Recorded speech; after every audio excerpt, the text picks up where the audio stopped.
اولیاء اعظام اور خاک نشینان ارباب صفات اور درویشان بے خیشان سے تعلق رکھتے ہیں، صوفیوں سے تعلق رکھتے ہیں، اہل تصوف سے تعلق رکھتے ہیں اور تصوف سے تعلق رکھتے ہیں۔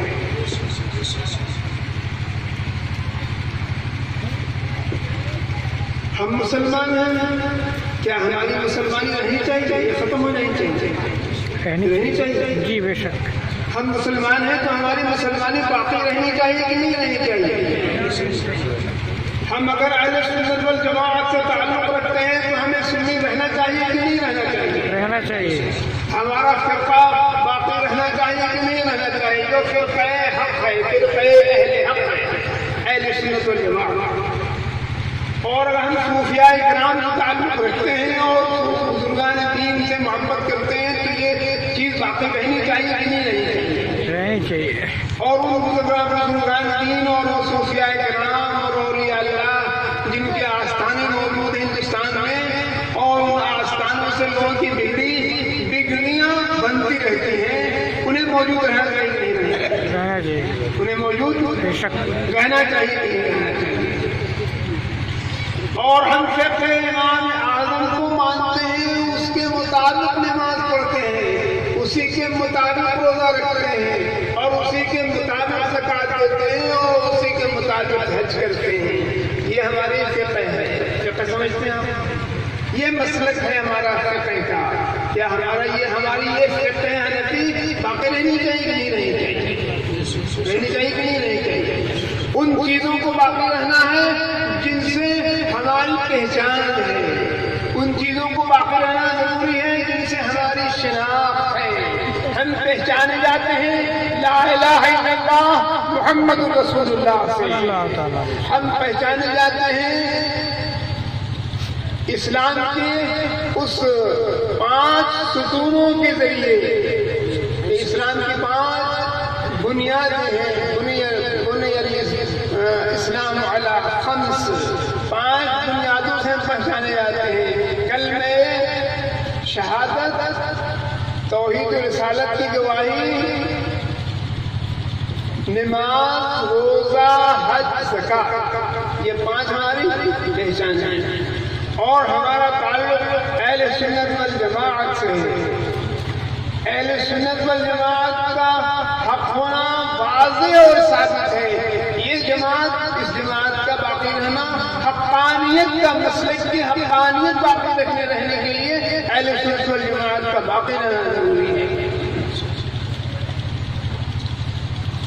ہم صوفیوں سے تعلق ہمارا تصوف کا باقی رہنا ضروری ہے۔ تصوف ایک ایسی فلسفی ہے تصوف، اس فلسفی کو جو تسلیم کر لے وہ امن کی دعوت دے گا، کبھی جھگڑے کی دعوت نہیں دے گا۔ تصوف ایک ایسا فلسفہ ہے جو امن کی دعوت دینے کا پیغام دیتا ہے، امن کا پیغام دیتا ہے۔ تو جو چیزیں دنیا کو فائدہ پہنچانے والی ہیں ان کو باقی رکھنے میں ہماری کوشش شامل رہی ہے، اور ہماری اپنی پہچان بھی اسی میں ہے کہ ہم کس پہچان سے جانے جاتے ہیں، کس چیز سے جانے جاتے ہیں، شعار کیا ہے ہمارا، اور ہماری حیثیت کیا ہے اور اہمیت کیا ہے۔ کسی شاعر نے کہا تھا کہ زاہد تنگ نظر میں مجھے کافر جانا، زاہد تنگ نظر میں مجھے کافر جانا، اور کافر یہ سمجھتا ہے مسلمان ہونا، کافر یہ سمجھتا ہے مسلمان ہونا ہے۔ تو میں نے اس کو تھوڑی سی ترمیم کر دی پہلے ایسے زاہد کو چھوڑ کر، زاہد کو میں نے ہٹا دیا، اس سے کہ زاہد یہ سب خرافات میں نہیں پڑتا، وہ اپنے زہد میں مبتلا رہتا ہے، اپنے کنارہ تھامے رہتا ہے، وہ زیادہ لند پھند میں نہیں رہتا۔ تو اس میں تھوڑی ترمیم کر دی کہ مولوی تنگ نظر میں ہمیں کافر جانا، ہمیں کافر جانا، اور کافر یہ سمجھتا ہے مسلمانوں میں حق ہے۔ اللہ کی قسم تم کہیں چلے جاؤ، کسی خطے میں چلے جاؤ، کوئی تمہیں یہ نہیں پوچھے گا کہ ہاتھ اٹھاتے ہو نماز میں کہ نہیں اٹھاتے ہو، تمہیں کوئی نہیں پوچھے گا کہ رفع یدین آمین بالجہر کرتے ہو کہ نہیں کرتے ہو، تمہیں کوئی نہیں پوچھے گا کہ امام کے پیچھے سورہ فاتحہ پڑھتے ہو کہ نہیں پڑھتے ہو، اور تمہیں کوئی نہیں یہ پوچھے گا کہ مٹھائی سامنے رکھتے نیاز کرتے ہو کہ نہیں کرتے ہو، اور تمہیں کوئی نہیں یہ پوچھے گا کہ بڑے پیر صاحب کا مرغہ نیاز کرتے ہو کہ نہیں کرتے ہو، شیخ احمد رفاعی کی گائے نیاز کرتے ہو کہ نہیں کرتے ہو، کوئی نہیں پوچھے گا دیکھے گا تو لا الہ الا اللہ محمد رسول اللہ تمہارے اندر تلاش کرنے کی کوشش کرے گا کہ اگر یہ جراثیم موجود ہے تو یہ فتنہ ہے، اگر یہ لا الہ الا اللہ محمد رسول اللہ کے جراثیم اس کے اندر موجود ہیں تو یہ سب سے بڑا مجرم ہے، چاہے ہاتھ اٹھایا کرے، چاہے ہاتھ گرائے، چاہے تحریم امانہ کرے، چاہے تحریم ارسال کرے۔ جب ہمارا دشمن اسلام کو مٹانے والا، قرآن کے خلاف تحریک چلانے والا، اللہ کے حبیب کائنات کے سرور سیدنا محمد رسول اللہ صلی اللہ علیہ وسلم کی سیرت طیبہ کو بگاڑ کر کے پیش کرنے والا، اولیاء اللہ اور بزرگان دین سے نفرت پھیلانے والا ہمارا جو مخالف ہے، ہمارا جو ہمارے کلمے سے جس کو اختلاف ہے، ہمارے قرآن سے جس کو اختلاف ہے، ہماری اذانوں سے جسے اختلاف ہے، ہماری تکبیروں سے جسے اختلاف ہے، ہمارے محرابوں سے جسے اختلاف ہے، ہمارے منبروں سے جسے اختلاف ہے، ہمارے خطیبوں سے جسے اختلاف ہے، ہمارے جمعہ سے جسے اختلاف ہے، ہمارے اعیاد سے جسے اختلاف ہے، وہ ہمیں ختم کرنا چاہتا ہے، اور اس کے پاس بہت سی ترکیبیں ہیں، اور کچھ ہتھیار ہم نے اس کے ہاتھ میں دے دیے ہیں، کچھ ہتھیار ہم نے اس کے اپنے ہتھیار اس کے ہاتھ میں دے دیے ہیں۔ وہ جب ہمیں مٹانا چاہتا تو وہ کلمے کو مٹانا چاہتا ہے، وہ قرآن کو مٹانا چاہتا ہے، وہ ایسے ہی ہے۔ اور کلمہ پڑھنے والے، قرآن پڑھنے والے، صوفیوں اور بزرگوں سے عقیدت رکھنے والے، یہ سب لوگ دشمنوں کا شکار ہو رہے ہیں، زمین ان کے پیروں کے نیچے سے کھینچ لی جائے، کلمہ پڑھنے والوں کے پیروں سے زمین کھینچ لی جائے تو باقی کیا رہے گا؟ کیا باقی رہے گا؟ نہ رفع یدین باقی رہے گا، نہ آمین باقی رہے گا، نہ یا نبی صلی اللہ علیہ وسلم کا باقی رہے گا، اور نہ یا غوث العظم دستگیر باقی رہے گا، اور نہ خواجہ معین الدین چشتی کی دعائی نہیں باقی رہے گی۔ ہماری حالت وہ ہے اس کشتی کے سواروں کی طرح ہے جس کشتی میں سوراخ ہو چکا ہے اور پانی اس کے اندر آ رہا ہے، اور ہم آپس میں ایک دوسرے سے لڑ رہے ہیں کہ تم ادھر کیوں بیٹھے ہو، ادھر میں بیٹھوں گا، وہ کہتا ہے میں ادھر بیٹھوں گا، وہ کہتا ہے یہ کشتی میں وہ ہماری جگہ ہے، تو ہم آپس میں ایک دوسرے سے لڑ رہے ہیں کہ تم کہاں کے رہنے والے ہو، اس کشتی میں کیوں آ گئے؟ کشتی میں سوراخ ہو چکا ہے، پانی آہستہ آہستہ بھر رہا ہے، بتائیے کشتی ہی نہ رہے گی تو اس میں نہ کالا رہے گا، نہ گورا رہے گا، نہ عالم رہے گا، نہ جاہل رہے گا، نہ صوفی رہے گا، نہ درویش رہے گا، نہ یہ مولوی تنگ نظر رہے گا، اور نہ زاہد تنگ نظر رہے گا، کوئی بھی باقی نہیں رہے گا۔ تو ہم کدھر جا رہے ہیں؟ جب کچھ بھی باقی نہ رہے، جب کچھ بھی باقی نہیں رہے گا تو ہم لڑیں گے کس سے؟ لڑنے کے لیے ہم خود باقی نہیں رہیں گے، موجود نہیں رہیں گے۔ ہمیں اللہ تعالیٰ نے اس کلمے کا محافظ بنایا ہے، کلمہ طیبہ لا الہ الا اللہ محمد رسول اللہ کا محافظ بنایا ہے، ہمیں اللہ تعالیٰ نے قرآن مجید کا محافظ بنایا ہے، اور ہمیں اللہ تعالیٰ نے اسلام کا مجاہد محافظ بنایا ہے، سنت والجماعت کا محافظ بنایا ہے. یہ سب ہماری وہ چیزیں ہیں جس کو ہمیں عمل بھی کرنا ہے اور اس کو ہمیں محفوظ بھی رکھنا ہے. کوئی ہم سے یہ دولت چھین سکے, کوئی ہم سے یہ دولت اسی وقت چھینے گا. ایمان کی دولت اسی وقت چھینے گا جب ہمارے پیروں سے زمین کھینچے تھے. نہ ہم رہیں گے نہ ہمارے, ہم اپنا ایمان آخرت میں سلامت لے جائیں, زمین پر تو رہے گا. تو اس زمین پر موجود رہے, کلمے کی اشاعت ہوتی رہے اور یہ کلمہ دوسروں تک پہنچایا جاتا رہے اور اللہ کی کتاب کی باتیں دوسروں تک پہنچائی جائیں کہ اللہ تعالیٰ اپنی کتاب میں کیا فرماتا ہے. یہ تو اللہ کا احسان ہے اور اس کا بڑا فضل ہے کہ امت کے افراد قرآن کریم کو یاد کرتے ہیں زبانی. ابھی مدرسے کے بچے کچھ بچوں میں دستہ بندی ہوگی, یہ اللہ کا فضل ہے. اور یہ واحد کتاب دنیا میں ہے جس کا تعلق مذہب اسلام سے ہے. ایسے تو تمام انبیاء کے مذاہب سے ہے, لیکن مسلمانوں کے پاس یہ کتاب قرآن ایسی کتاب ہے جو 1400 سال کے عرصے میں ذرا سی کہیں پر سے نہیں بدلی ہے, اپنی جگہ پہ موجود ہے. آپ چیلنج کر کے کسی کے سامنے آ جائیں, دنیا کے انٹرنیشنل چوک پر آپ کھڑے ہو جائیں آ کر کے اور یہ ہاتھ میں لے کے اعلان کریں کہ یہ کتاب ہماری ہے تمہارے پاس کسی کے پاس ایسی کتاب جو الف سے الحمد سے لے کے الناس تک ایک دم ہر طرح سے محفوظ ہے, تو آپ کا مقابلہ کرنے کے لیے کوئی کھڑا ہونے والا نہیں ہے.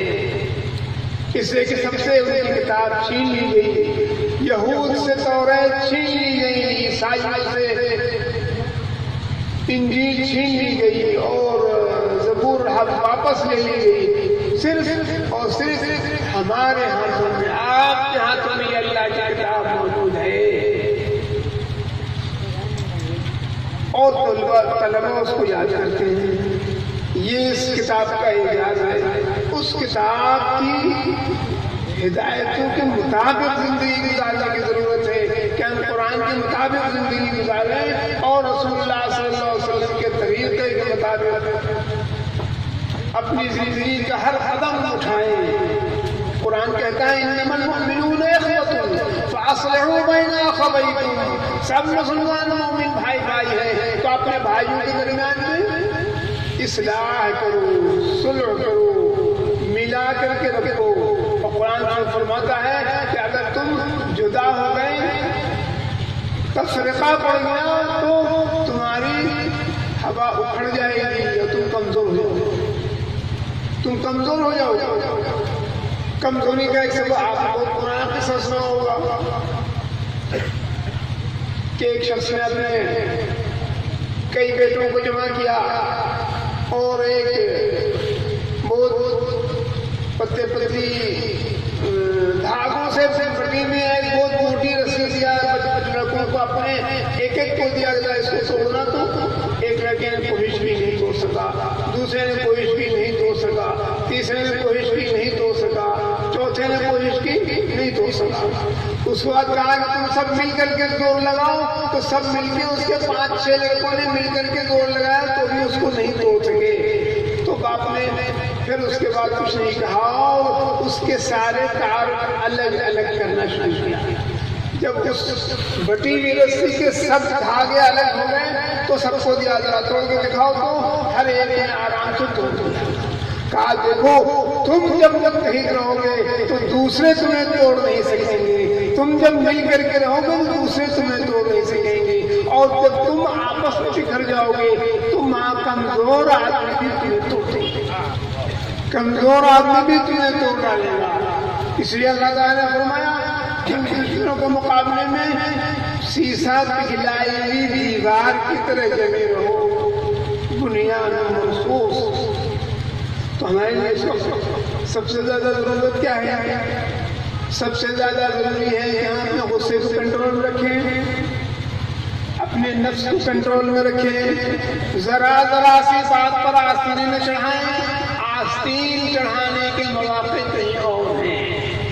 بڑا غصہ آیا میاں صاحب کو تو آستین پٹائی کر دی. اب بڑا غصہ آیا تو کسی کمزور کو مارنے کو 4 ہاتھ لگا دیا اور ذرا سی کوئی بات ہوئی تو کسی کو گالی دے دی. تو غصے کو کنٹرول کرنے کی ضرورت ہے. یہ جو گرمی ہمارے اندر ہے، ہمارے اندر 2 قسم کی گرمی، الحمدللہ بولیے الحمدللہ. ہمارے اندر 2 طرح کی گرمی ہے. ایک گرمی تو وہ ہے جو قدرت نے دے رکھی ہے، خون کی گرمی ہے نا، خون کی گرمی ہے. اور دوسری گرمی ہمارے اندر ایمان کی گرمی ہے، وہ کسی اور کے پاس نہیں ہے.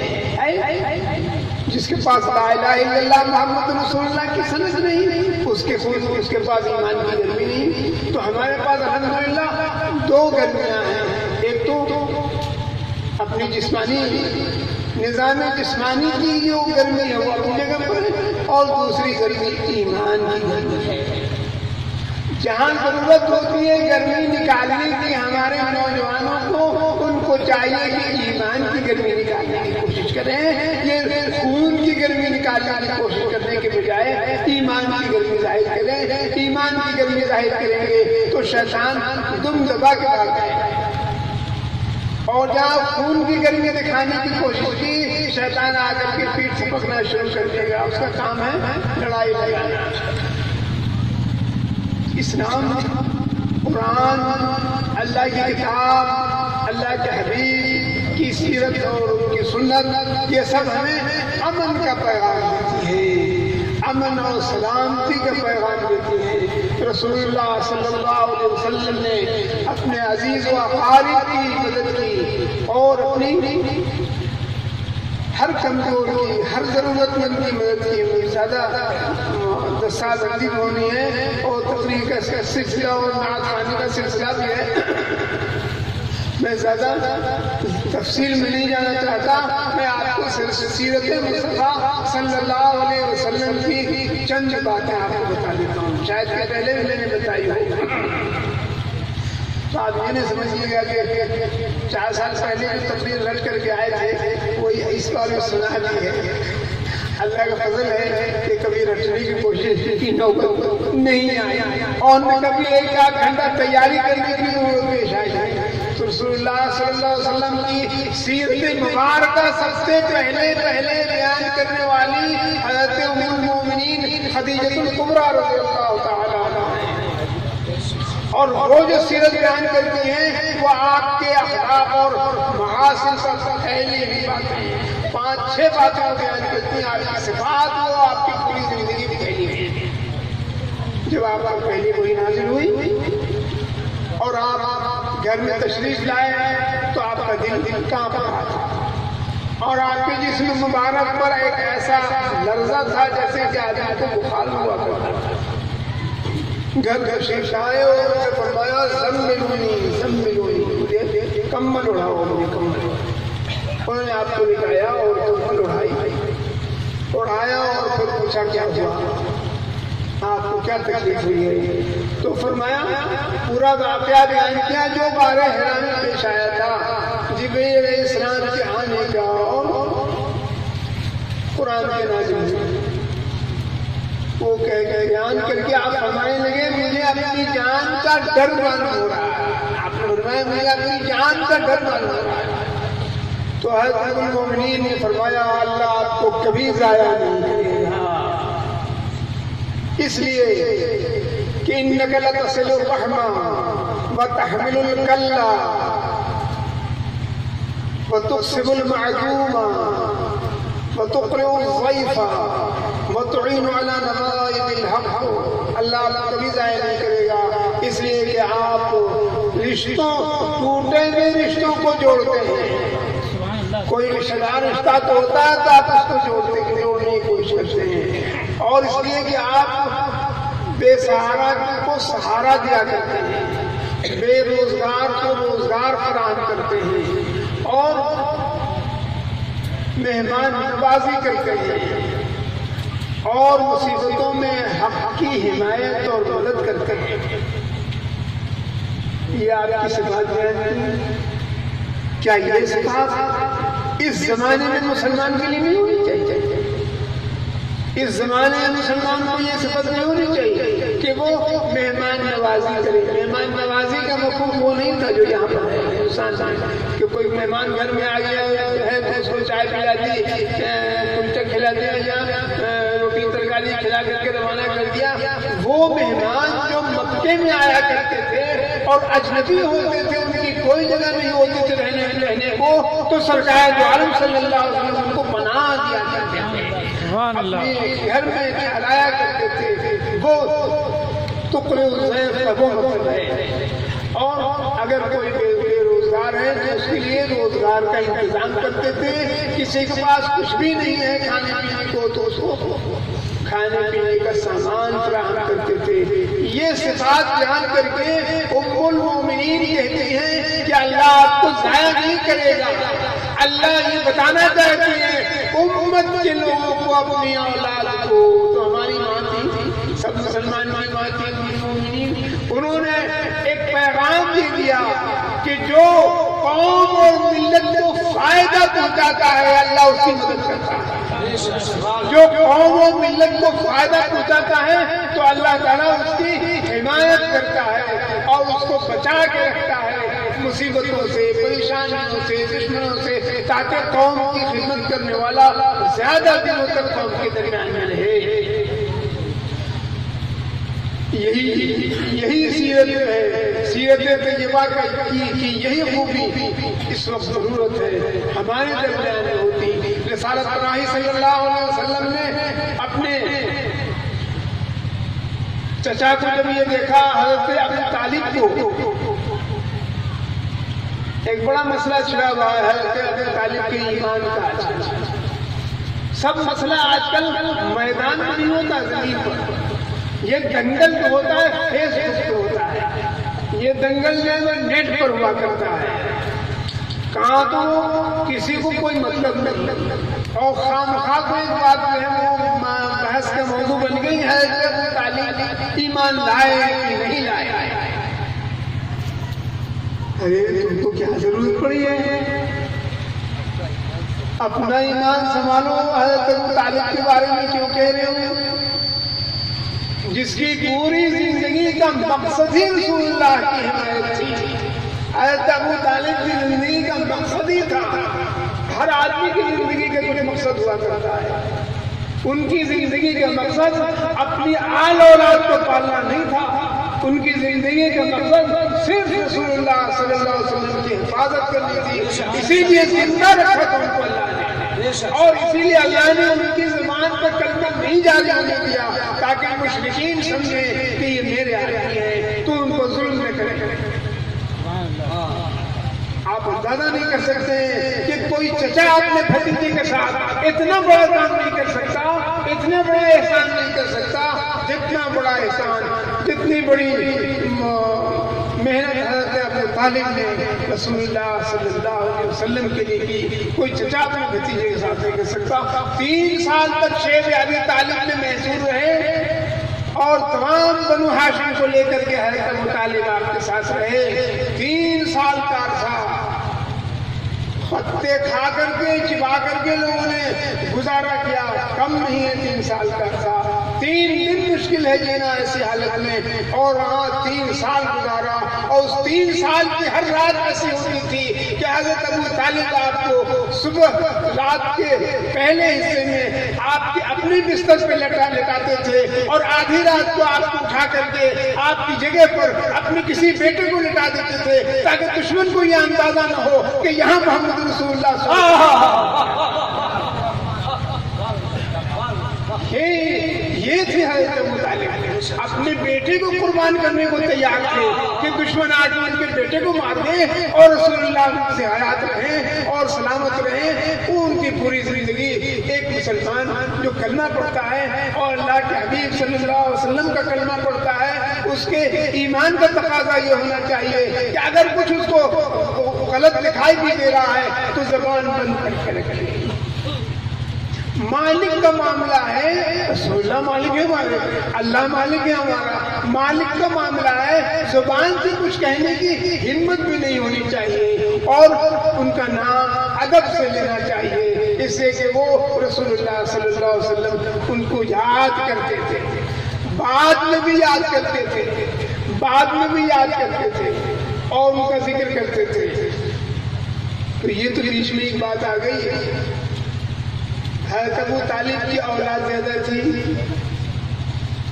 تو رسول اللہ صلی اللہ علیہ وسلم نے اپنے چچا حضرت عباس سے مشورہ کیا اور مشورہ کر کے یہ فیصلہ کیا کہ ہم علی کو اپنی کفالت میں لے لیتے ہیں اور آپ عقیل کو اپنی کفالت میں لے لیجیے، دو بیٹے ان کے پاس سے ہٹیں گے تو ان کو کچھ بوجھ کم ہوگا۔ تو چچا کا بوجھ کم کیا اور چچا کا بار کم کیا، ان کے اخراجات کا جو بوجھ تھا، ان کے مالی مسائل تھے، اس نے ان کی مدد کی۔ کیا آج مسلمان کو ضرورت نہیں ہے کہ اپنے بھائی کی مدد کرے؟ کیا آج مسلمان کو ضرورت نہیں ہے کہ اپنے بوڑھے باپ کا خیال رکھے؟ کیا آج مسلمان کو ضرورت نہیں ہے کہ وہ اپنے بیوی کی محبت میں باپ کو چھوڑ دے اور ماں کو چھوڑ دے؟ کیا اس کو یہ ضرورت نہیں ہے کہ وہ اپنے اہل قرابت کے حقوق ادا کرے؟ اگر اس کا بھتیجا یتیم ہو گیا ہے تو بھتیجے کی کفالت کرے، اس کی خدمت کرے، اس کی دیکھ بھال کرے، اور اگر ماں باپ ضعیف ہو گئے تو ان کی خدمت کا خیال رکھے۔ اپنا سگا بھائی ہے تو اس کے ساتھ محبت اور ہمدردی کا معاملہ کرے۔ یہ اسلام، یہ ہے ہمدردی، محبت، اخوت اور غمخواری کا نام اسلام ہے، اور یہ کام اللہ والوں نے ہمیشہ کیا ہے۔ اتنی بڑی خانقاہ حضرت تاج العارفین کی تھی، بہت آمدنی ہوتی تھی، آمدنی مانگے سے نہیں ہوا کرتی تھی، از خود ہوتی تھی۔ دو طرح کی آمدنی ہوتی ہے، پیر صاحب نے مانگنا شروع کیا، مریدوں نے جمع کر کے دے دیا۔ یہاں صوفیوں کے یہاں یہ ہے، نذرانے کا اصول ہے، یاد رکھیے گا، لا رد ولا قد ولا حد۔ مشائخ کے یہاں نذرانے کا اصول ہے کہ دے رہا ہے کوئی تو لوٹاؤ نہیں، دے اور دے رہا ہے کوئی تو یہ رد و قد نہ کرو کہ اتنا کیوں دیا ہے، اتنا کیوں نہیں دیا، یہ کیوں نہیں دیا، وہ کیوں نہیں دیا، یہ نہ کرو۔ اور اگر نظر دے رہا ہے نظر میں کوئی حد متعین نہ کرو، ہم کو 500 نظر آنا چاہیے اور 1000 نظر آنا چاہیے، تو یہ حد متعین نہیں ہے اور مطالبہ نہیں ہے، اور اپنے جی سے دے دے، خوشی خوشی تو لے لو۔ حدیث میں ہے، سرور کائنات فخر موجودات احمد مصطفیٰ محمد مصطفیٰ صلی اللہ علیہ وسلم نے مالے غنیمت کے اس کمرے کی صفائی کرتے ہوئے کوئی چیز بچ گئی تھی تو وہ اٹھا کے حضرت عمر کو دے دی۔ حضرت عمر وہی موجود تھے۔ حضرت عمر کہنے لگے، یا رسول اللہ، مدینے میں مجھ سے زیادہ فقیر آپ کو کوئی نہ ملا کہ مجھے دے دیا۔ تو آپ نے فرمایا، جب تم کو خود بخود اللہ کی طرف سے کوئی چیز مل جائے تو اس کو قبول کر لو، اس میں خیر ہے، اس میں خیر ہے، اور اگر مانگ کر کے لیتے ہو تو اس میں خیر نہیں ہے۔ تو حضرت تاج العارفین رضی اللہ تعالیٰ عنہ کا معاملہ وہی تھا، اور متوکل اسی کو کہتے ہیں صحیح معنوں میں جس کے پاس اللہ کی طرف سے جو آ جاتا ہے۔ حضرت محبوب الہی نظام الدین اولیاء رضی اللہ تعالیٰ عنہ کے ایک خلیفہ تھے، ان کو کسی بادشاہ کے کسی وزیر نے ایک بڑی رقم لا کے نذرانے میں دی، دے کے چلا گیا۔ اب وہ سخت پریشان، 3 دن تک وہ روتے رہے کہ یہ کیا ہو گیا، اب ہم اپنے پیر کو کیا منہ دکھائیں گے اور کیا کہیں گے، اور کہنا بھی ضروری ہے۔ تو جا کر کے عرض کیا تو انہوں نے فرمایا، تم نے دل میں خواہش کی ہوگی۔ انہوں نے فرمایا کہ تم کو کیوں دے دیا، تم نے دل میں خواہش کی ہوگی۔ حضرت تاج العارفین رضی اللہ عنہ کے ایک خلیفہ تھے، حضرت شاہ محمد اکرم رحمۃ اللہ علیہ، وہ برابر خواب میں صحابہ کرام کو، حضرت علی کرم اللہ وجہہ کو، غوث پاک کو دیکھا کرتے تھے۔ تو ایک دن خواب میں حضرت علی مرتضیٰ کرم اللہ وجہہ کی زیارت ہوئی اور حضرت علی نے ان کو کیمیا بنانے کا نسخہ بتایا۔ یعنی وہ سونا بنانے کا. اب وہ دین سے اٹھے تو بڑے پریشان ہوئے کہ یہ کیا بتا دیا حضرت نے ہم کو، حضرت علی نے. اب ہم اپنے مرشد کو کیا جواب دیں گے؟ جا کر کے حاضر ہوئے، جا کر کے عرض کیا کہ ہم نے خواب میں زیارت کی اور ہمیں یہ سونا بنانے کا نسخہ ملا. تو حضرت تاج العارفین نے فرمایا کہ تمہیں یاد ہے کیا کیا چیزیں اس میں تھیں بتائی گئی تھی؟ کہا ہم کو یاد ہے. تو ان کو کچھ پیسے دیے گئے کہ وہ سامان خرید کے لاؤ اور بنا کے دکھاؤ ہم کو. وہ گئے سامان میں اس کا تھا، وہ لائے اور اس پر سونا بنا کر کے لا کر کے پیش کیا. فرمایا اس کو سنار کے پاس لے جاؤ. سنار کیا کہتا ہے؟ سنار نے دیکھا، اس نے کہا یہ تو کھرا سونا ہے. پھر لے کے حاضر ہوئے، فرمایا اس کو بیچ کر کے خانقاہ کے گیٹ پر جو درویش اور فقراء بیٹھے ہیں ان کو تقسیم کر دو جا کر کے. سبحان اللہ، سبحان اللہ. اور ان کو کچھ نہیں دیا اس سے، میں سب جا کے تقسیم کر دو. اور اگرچہ تم کو حضرت علی نے یہ نسخہ بتایا تھا مگر تم اس کے اہل نہیں ہو، بھول جاؤ. ایسا بھولے کہ کوئی ایک چیز ان کو یاد نہ رہے. تو وہ شیخ وقت اور مخدوم زمان حضرت تاج العارفین نے وہ خانقاہ داری کی اور فقیری درویشی میں بادشاہی کی. فقیری اور درویشی میں بادشاہی کی اور جو ان کے پاس آتا تھا وہ روزانہ لوگوں کو، آنے جانے والوں کو کھلا کے ختم کر دے. اور ہر 11 کو غوث پاک کی نیاز کرتے ہو پلاؤ پکوا کے کھلا دیا کرتے تھے لوگوں کو. اپنے پاس کچھ نہیں رہتا تھا، لوگوں کی فکر رہتی تھی، قوم کی فکر رہتی تھی اور قوم کے لیے کہ بڑے بڑے مسائل حل ہوئے ان کی توجہ اور ان کی مہربانیوں سے.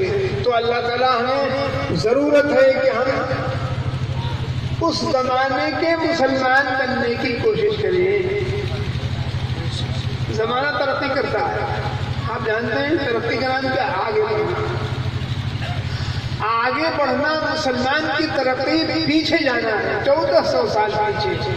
مسلمان جس دن 1400 سال پیچھے چلا جائے اپنے عمل اور عقیدے میں وہ اس کے عروج کا دن ہوگا، ترقی کا دن ہوگا. آگے بڑھنا اور ماضی کو بھولتے ہوئے جانا، اللہ رسول کو بھولتے ہوئے جانا، اس کا نام ترقی نہیں ہے. ہم حدیث میں ہے کہ خلقتم للآخرۃ والدنیا خلقت لکم، تم آخرت کے لیے پیدا کیے گئے ہو اور دنیا تمہارے لیے پیدا کی گئی ہے. تم دنیا میں رہنے کے لیے نہیں بنائے گئے ہو، تمہاری جگہ آخرت ہے. تمہاری جگہ آخرت ہے، دنیا نہیں ہے. دنیا میں آپ نے دکان میں 2 سامان دیکھا ہوگا. دکان میں 2 طرح کا سامان ہوتا ہے نہیں. ایک شوکیس میں ہوتا ہے سامنے میں لگا ہوا، اور ایک اندر میں مال ہوتا ہے. سامنے والا جو مال ہوتا ہے وہ دکھانے کے لیے ہوتا ہے، اس کو نکال کے نہیں بیچتا ہے دکاندار، اس کو دکھانے کے لیے رکھتا ہے، معلوم ہو کہ یہ ورائٹی ہے دکان میں. اصل سامان لگتا ہے اندر میں. اندر والا بکتا رہتا ہے، آتا ہے اور جاتا ہے، باہر والا دکھانے کو رہتا ہے. تو کفار و مشرکین اس دنیا کی زینت ہیں اور ہم آخرت کی زینت ہیں. اور آخرت ہمارے لیے ہے، یہ دنیا ہمارے لیے نہیں ہے. اسی دنیا سے ہمیں اپنا دین بیچ کر کے دنیا نہیں حاصل کرنا، اپنا دین کا گھاٹا کر کے دنیا نہیں اختیار کرنا ہے، بلکہ دین کو بھی بچا کے رکھنا ہے اور دنیا کو بھی سنبھال کے رکھنا ہے. اسے کہ حضرت لقمان علیہ السلام نے نصیحت کی تھی اپنے بیٹے کو، تو اس میں یہ کہا تھا وَلَا تَنْسَ نَصِيبَكَ مِنَ الدُّنْيَا، دنیا سے بھی اپنا حصہ لینا نہ بھولو. تو اللہ تعالیٰ ہم لوگوں کو خصوصیت کے ساتھ اس حضرت تاج العارفین کے آنگن میں بیٹھنے والوں کو ہدایت عطا فرمائے، ہدایت پر قائم رکھے اور ایسا اچھا اور پکا مسلمان بنائے کہ لوگ کہیں کہ یہ پھلواری شریف کا مرید ہے. کتنا اچھا آدمی ہے.